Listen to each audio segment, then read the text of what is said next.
Hello friends, welcome back. Today I'm going to be making an old Cherokee tonic for cold and flu season. It also helps with inflammation and arthritis pain, breathing issues and digestive issues, so much more. Lowers your blood sugar. There's actually many uses for this tonic. And it is commonly known within just the last couple of years as elderberry syrup. But it has been around for thousands of years to the tribes of America. So for those that don't know, I am a registered, recognized tribal citizen of Cherokee Nation. And I'm going to be sharing with you today Elderberry Tonic. I will share also a few other things that the Cherokee use the actual plant for, but today we're just going to be making the syrup. So stick around.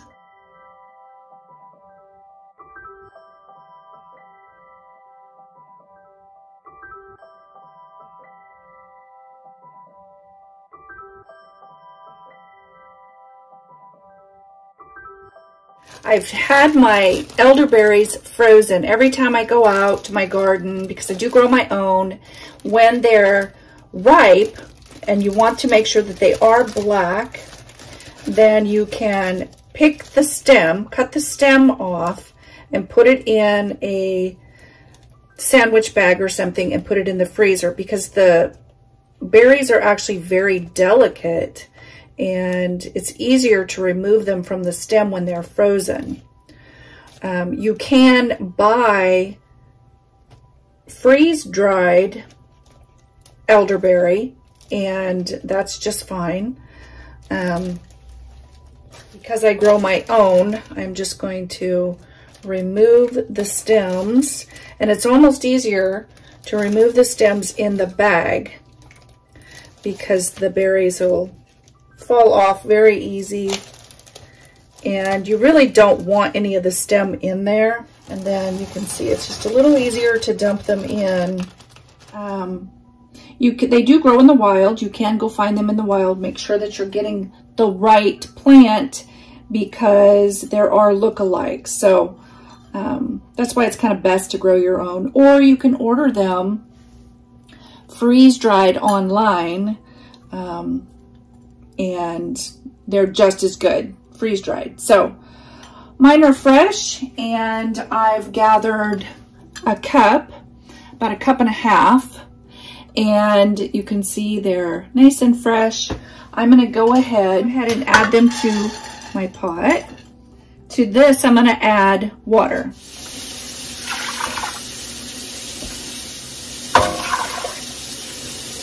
So I'm going to put this on a medium heat and let it slowly come up to a simmer. A lot of people make the mistake of boiling. You don't actually want to boil your elderberries. You just want to have them come up to a good simmer. And once it comes to a simmer, you're going to go ahead and let it simmer for about an hour. So while my berries are simmering here, I thought I would take this opportunity to share the benefits and why the Cherokee used elderberry, not just the berries, but the entire plant. So these are things that society has labeled folklore or old wives' tales for many years. The Cherokee have used these things for thousands of years, and science is just now proving that the medicinal properties are really there. When they were put on the reservations, basically, these are the things that were taken from them. These are the things, the medicines that they used. These were things that they were told they could no longer use. The language was taken from them. They were told they could no longer speak the Cherokee language.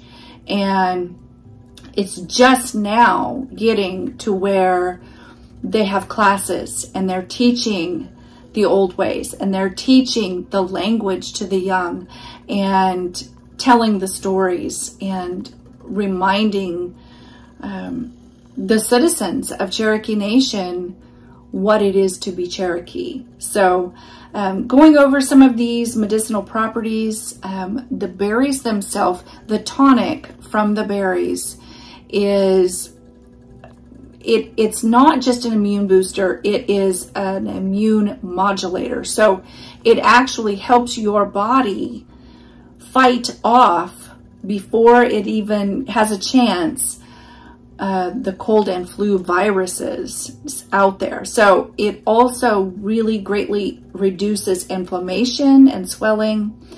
It helps breathing issues. It helps lower blood sugars. It helps with urinary issues, like bladder infections. It helps with inflammation, like I said, but with like specific things like arthritis pain. And for me personally, I had a little issue and went to a chiropractor, and she adjusted my neck. It ruptured 2 vertebrae in my neck. So women, be aware. The hospital had told me women should never have their necks adjusted because of that. Apparently that's an issue that happens quite often. But for me, because of that, and that's for many people, when you have some sort of injury in your body like that, that is where arthritis sets in. And I can definitely tell when the weather's changing, because I do have arthritis in my neck because of that injury. This helps greatly reduce the inflammation in my body, and it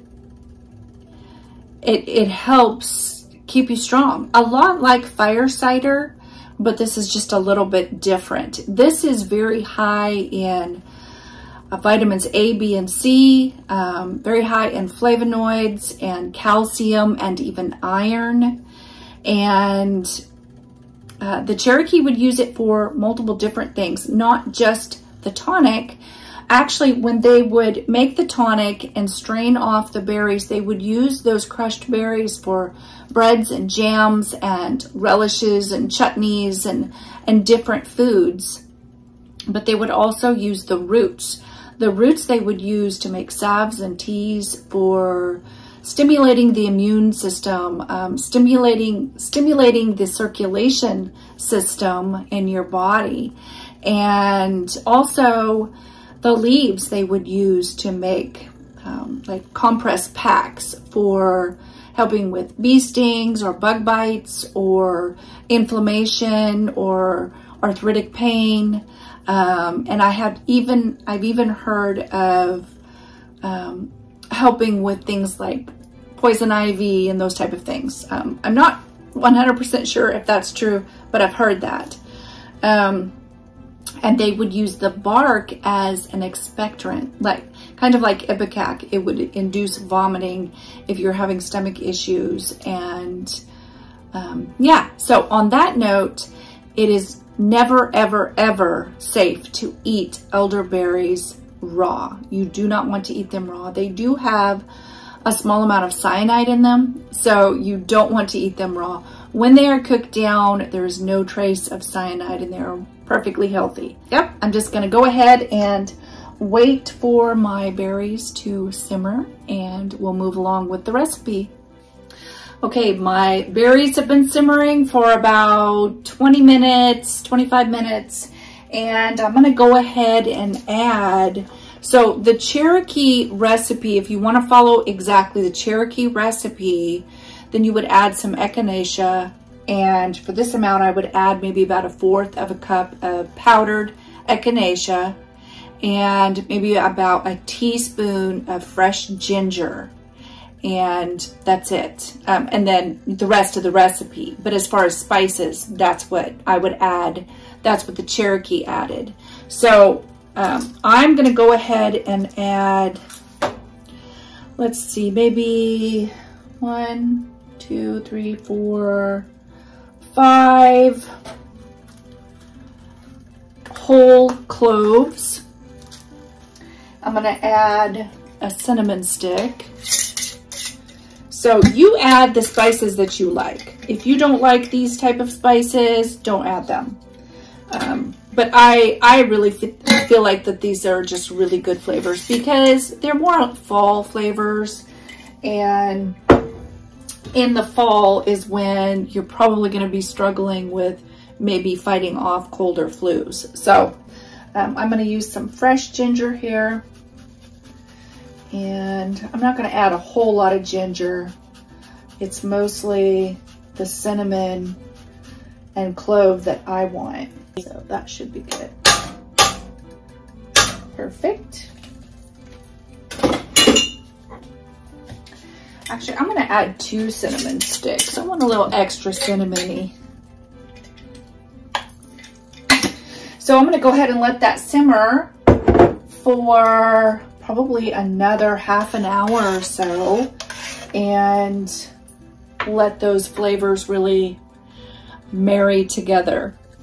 So you can see those berries are really reducing down. They're kind of losing their color, and it's all being added into the water.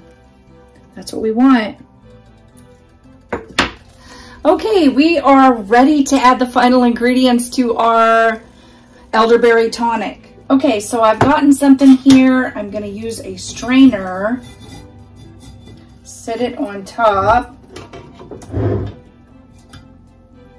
And I'm going to strain off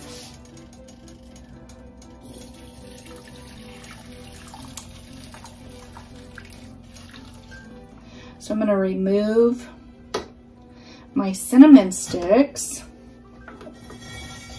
and at this point I'm going to crush those berries and make sure that I get all of the juice from them. And there we go.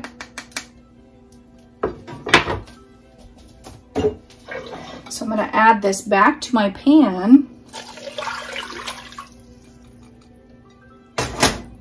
I'm going to add a 1/4 cup of lemon juice.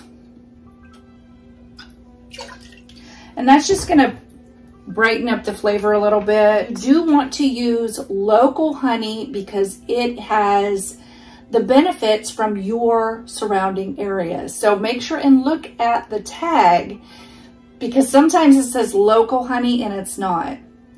I was at a nursery here in our town and it said local honey, and I grabbed a jar. I was going to get it, and then while I was waiting in line, I noticed that it said a place that's probably 2 to 3 hours away from here, and I guess it's kind of local, but I wanted something local. So with the flowers and the native plants in my general area. So that's why I say look on the label and make sure that it's actually local. So I'm going to add the same amount as my berries. So whatever amount of berries you put in, that's the amount of honey you want to put in. So I added 1.5 cups of berries, so I'm going to add 1.5 cups of honey. I should have sprayed my... So this is still warm enough that it's going to melt the honey down enough to incorporate into the syrup. And I'll just keep this in my refrigerator. And generally you want to take about 1 tablespoon per day for keeping your immune system up and ready to go. And you can just, it tastes really good. So you don't have to worry about, like with the fire cider, it's a very strong vinegary taste. This is a very sweet, pleasant taste. So you can take it just as is, 1 tablespoon a day, or you could add it to tea or iced tea or, you know, whatever as a sweetener. But if you are sick, you feel yourself coming down with something, I would up this to a tablespoon 3 times a day. And you could go more if you felt you really needed to. Just put it in your refrigerator and you are good to go. Oh, that is good. That's a good batch.